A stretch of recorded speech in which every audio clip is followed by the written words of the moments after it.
There you go. Ooh, that was creepy.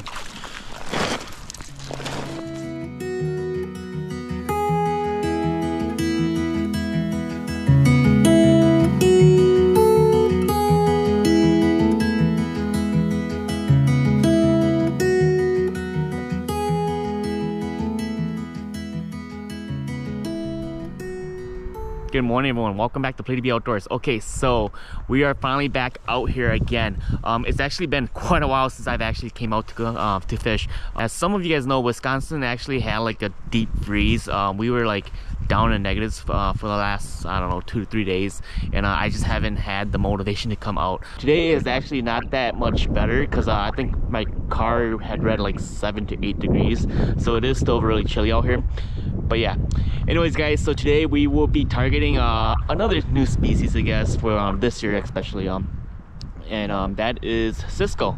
I know last year I actually fished it for my first time, and we are actually back out here again. Today I'm actually doing a solo, and surprise surprise, we are actually gonna try to do a catch and cook. Anyways guys, that is the plan. We're gonna try to catch some Ciscos, and hopefully I manage to get some so I can cook some up for you guys. I will see you guys in a bit. Alright guys, so Ciscos are actually a schooling fish, so our main goal is to actually locate them. So I'm actually gonna pop holes around and actually walk around until I see or mark something. Okay, so what I just did just now was I actually popped a few holes where people have fished in the past, and I'm gonna hop from like individual areas until I get on top of the school.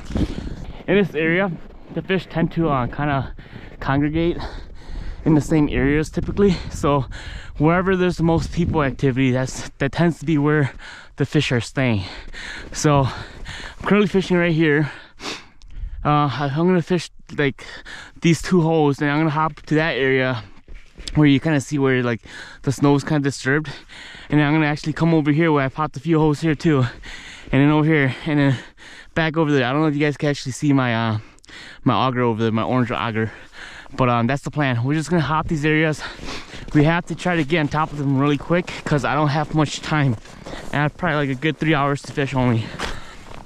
I have not yet really figured these fish out, whether or not they like to sit on the transitions or they just like to sit at deep or the shallows. So currently right now we are working our way up to a shallow. I'm pretty sure over there it's gonna be either shallower or consistent 14 up there too. So we're just gonna have to play around, and hopefully we get some marks to show up.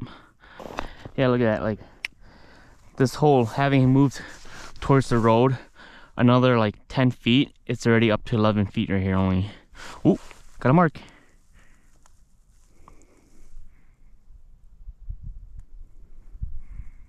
Oh, I'm on it. I don't think you guys can see it. I'm on a school.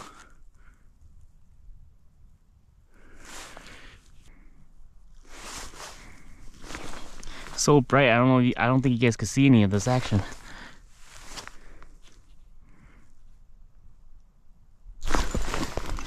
There we go. Oh, let's go. First one of the day of the year. Here you go, you guys. Oh, they're like baby whitefish. There's a Cisco for you guys. We will be keeping fish today because again, I'm gonna try to do a catch and cook if I could get on top of more. Oh, let's go.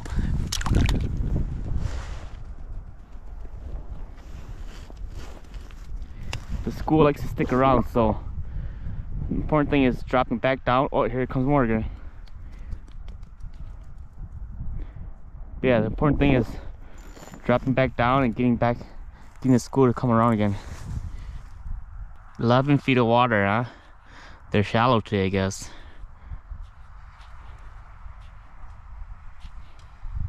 That, like, they're already gone. I don't know if that spooked them or what. Was that just like a little pot of them? Oh man. Oh, here they come again. Oh, there's one over there.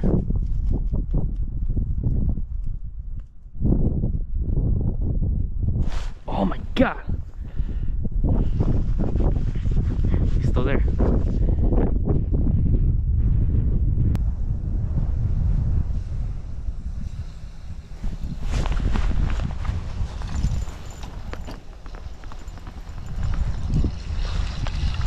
we go.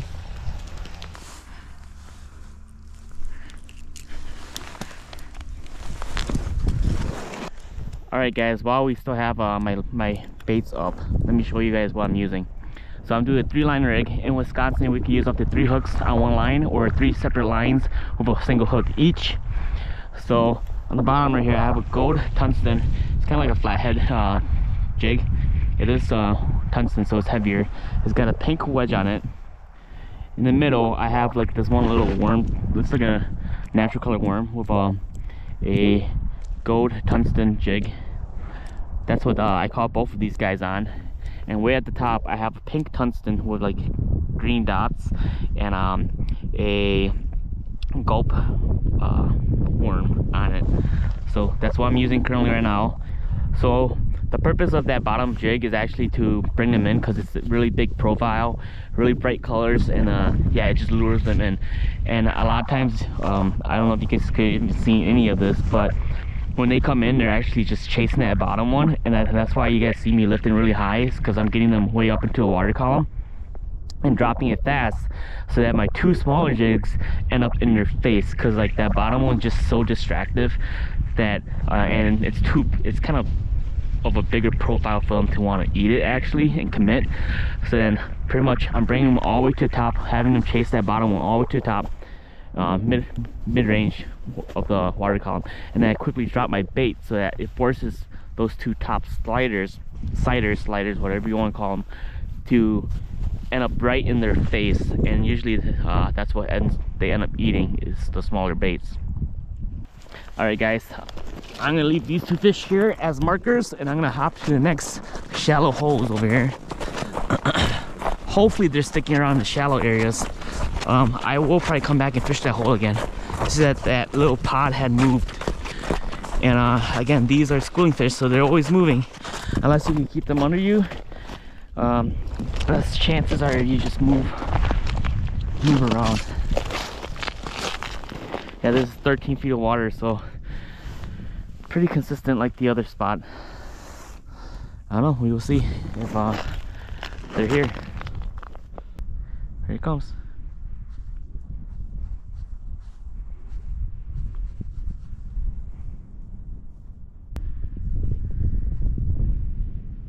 Oh my god, oh man, it popped off. Popped off, felt him. Ah, he connected. That means he won't bite again. Oh, here comes another one.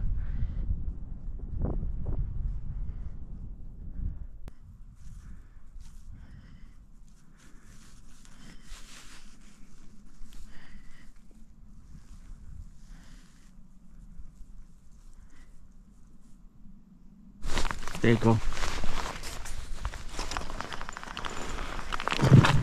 Ooh, that was juicy. Ah, he ate the top one this time. Yeah, hurry up and drop down there. This is the downside of using multiple rigs like this. It tangles very easily.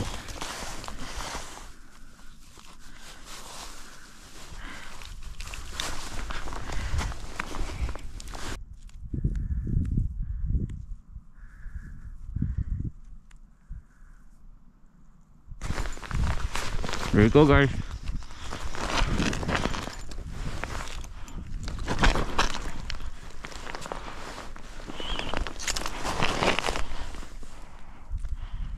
Wow, he actually took my bottom one.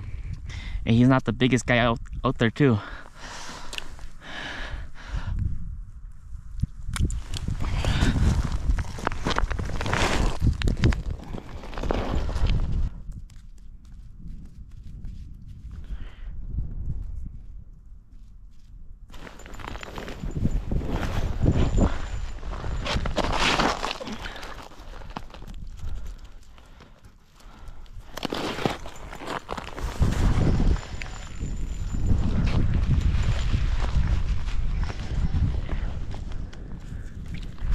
There you go. Another one for the hand.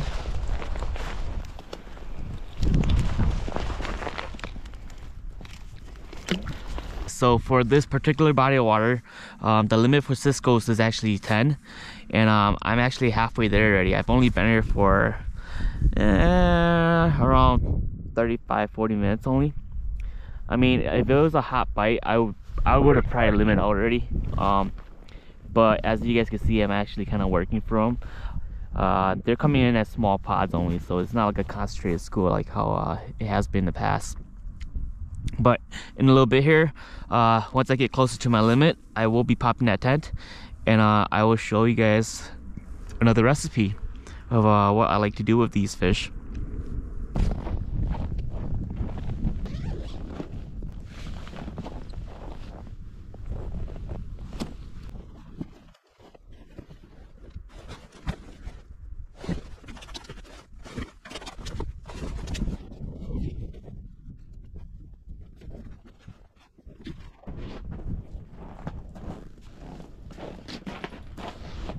Alright guys, we are in the shelter now.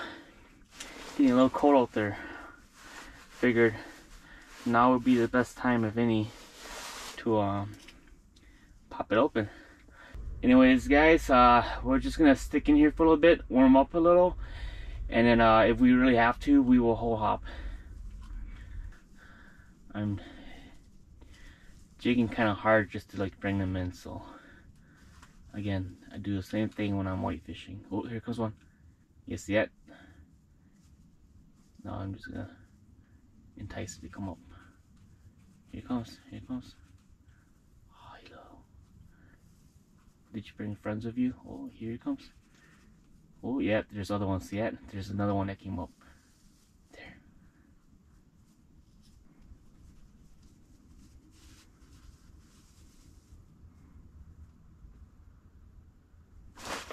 There you go.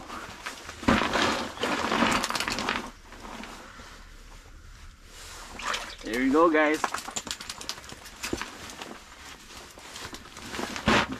Another one for you guys. Oh, mini machine guns. There you go. Another one top side. Still school down there, so let's get this bait back down there. I lost my top bait, but then hopefully they won't mind.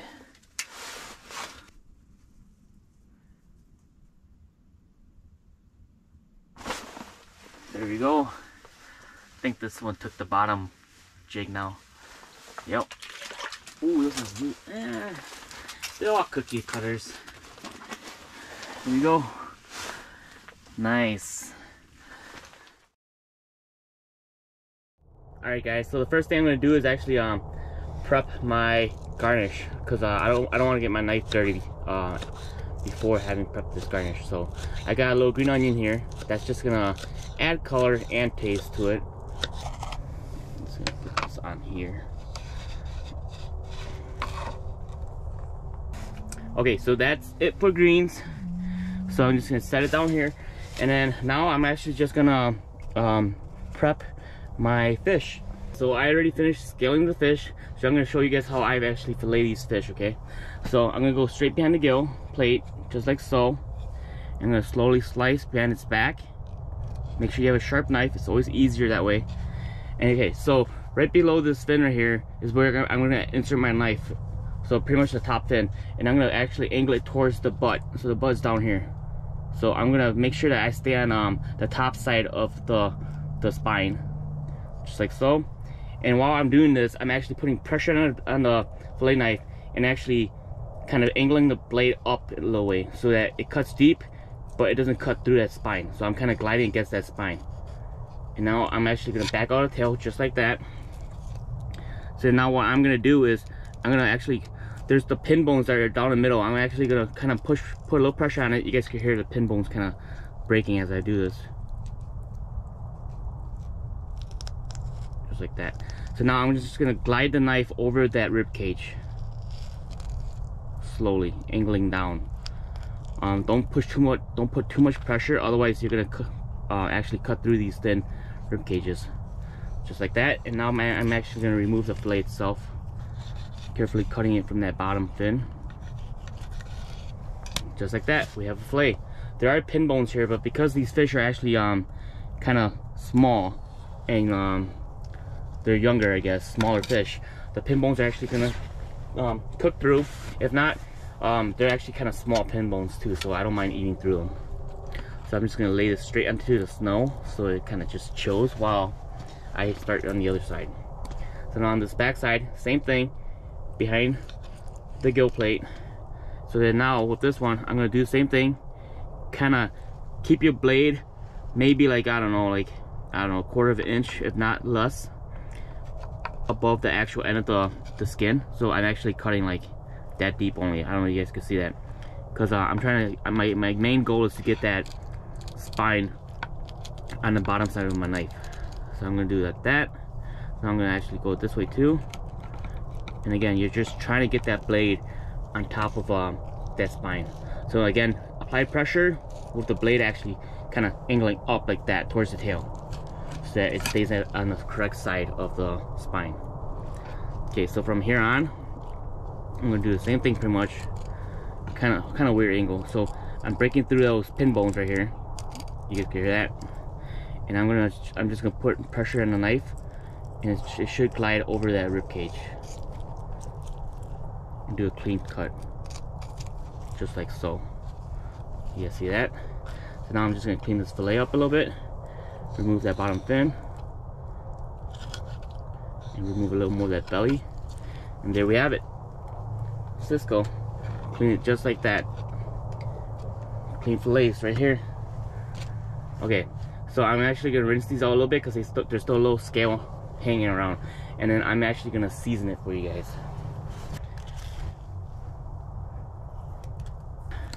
Oh, clean this up a little bit. There's still a little dorsal fin right there, side fin.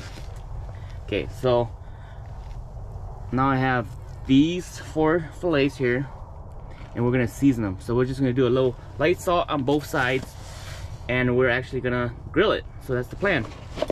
So I've got a little salt right here. Put in a little sprinkle container. I'm just gonna add a little salt. So fish tend to have a tendency to not absorb salt or seasoning as good, I've noticed. So you actually have to use a little more than usual that you would typically a different type of meat, any type of different meat. So now I got that side. I'm gonna flip them over to the skin side, just like that. And again, I'm just gonna season it up. I'm getting slime all over my little shaker now, which is okay. I'll just rinse it off and wipe it off with some sanitized wipes. Okay, so there we are. Fish is pretty much prepped, and we are actually gonna get them onto the grill. All right, so I'm actually gonna get these fillets onto this grill plate, just like that. So I actually ended up filleting another fish. It's like, why not? You know, you already have one going, so you might as well just get more on the grill. So I'm just gonna go just like that. Space them out a little bit.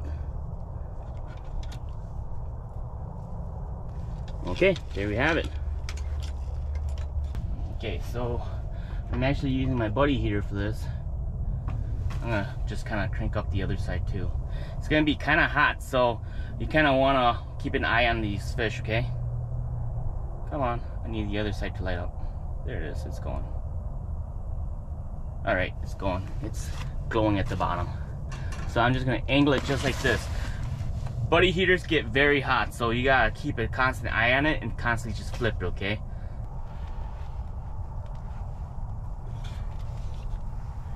All right.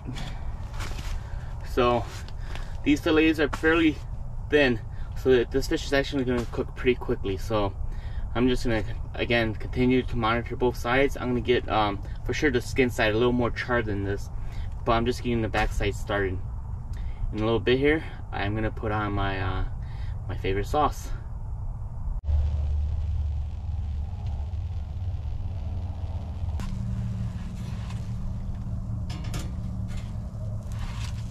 It's looking really good, guys. I don't know if you guys can see that. That's the skin side right there. Nice and golden. Now it's very soon here, I'm gonna put on the sauce. So the sauce that I'm actually using is actually in this little jar.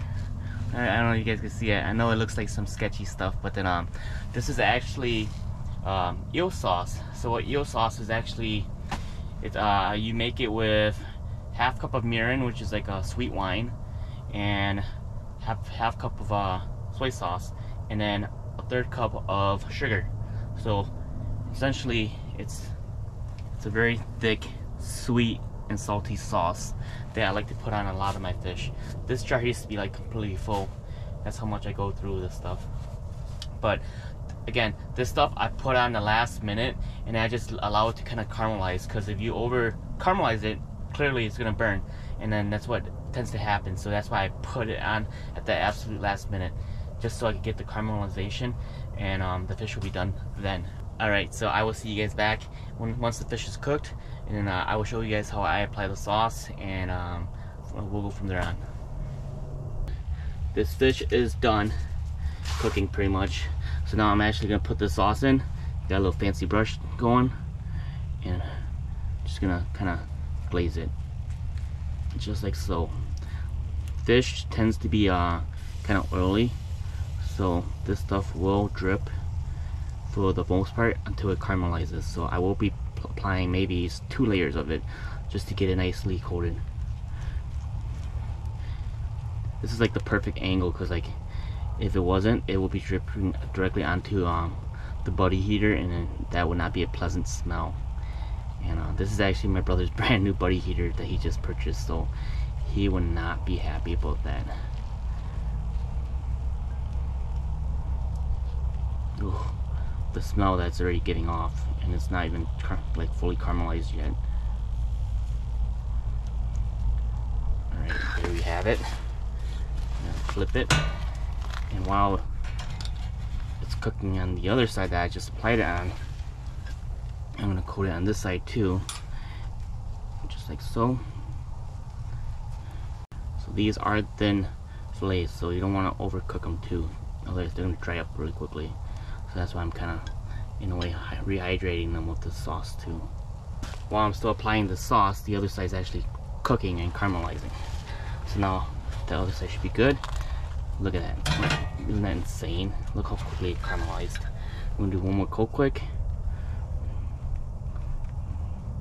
Again, this is like a salty sweet sauce. I don't know if you guys have gone to like sushi restaurants and you guys ordered eel. This is what they're using. It's eel sauce.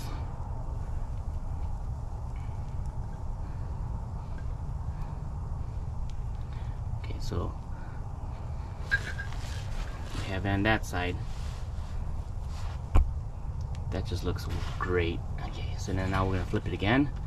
It's already like caramelizing onto the grill grate and the fish. So this last layer.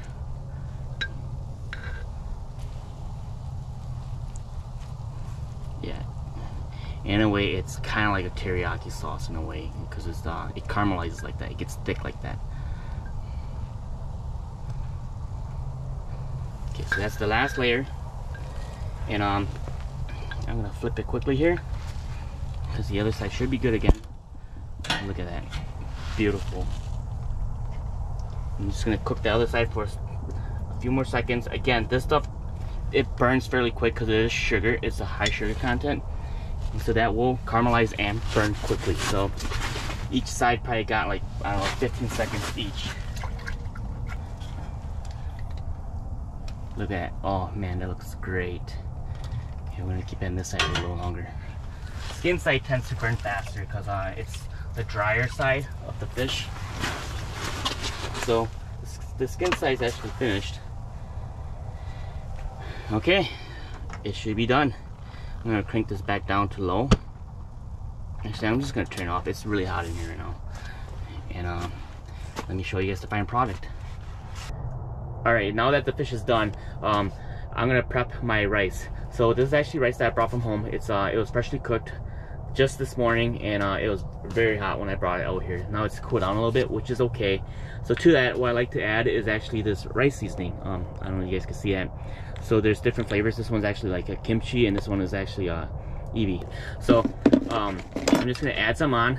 Honestly, I really like the seaweed that's in it, that's inside of it. So let's just do this. Let's just do half of the ebi. all the heavy stuff is falling out, and none of the seaweed's falling out. And then half kimchi. There you go. Just like so. I'm gonna mix it a little bit.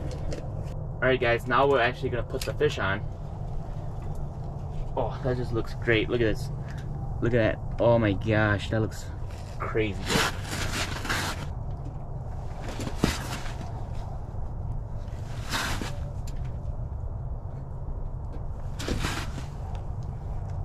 Sorry, just using fingers here. Finger food.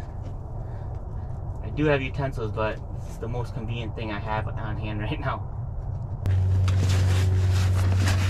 To this, I'm gonna actually add on that green onion that we cut earlier. Oh, that just looks wonderful. See how much tastier it looks with the green onion? Anyways guys, that is the finished product. My GoPro keeps shutting down on me and having to repair files, so I am not your friend right now. Anyways, I'll deal with him later. But let's give this a good, proper taste test. And yeah, right. I already have a spoonful. There's a little wasabi on there, and a little soy sauce that's really drizzled on. So let's give this a go, guys. Nope. It was that wasabi. Woo. Anyways, that soy sauce was perfect for the rice. Rice is kind of bland, but the moment soy sauce gets put onto it, it gives the proper amount of saltiness, balanced with the sweetness of the fish. Anyways, guys, that'll be all for today.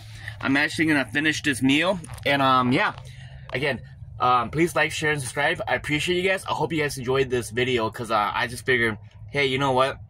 We're going out onto this lake that that has Cisco's, and you could easily catch your limit in 20 minutes. So I was like, what's the best thing I could do to make this a more enjoyable video for you guys? Because not whitefish, Cisco's are in abundance in this lake. So I figured, why not do a catch and cook and prepare the Cisco the way that I like it. Again, this is a white flesh fish. I don't know if you guys can see that. It's a white flesh fish. So a lot of people think Cisco's are like are bait fish, which they are. They are in certain areas, regions, I guess you could say, but they're also really good eating. These guys are the perfect size too, because like that pin bone cooks right through, and I didn't even notice that there was any pin bones in there, quite honestly. But yeah, give it a try, you guys. Again, please like, share, and subscribe. I appreciate you guys. Until next time, peace.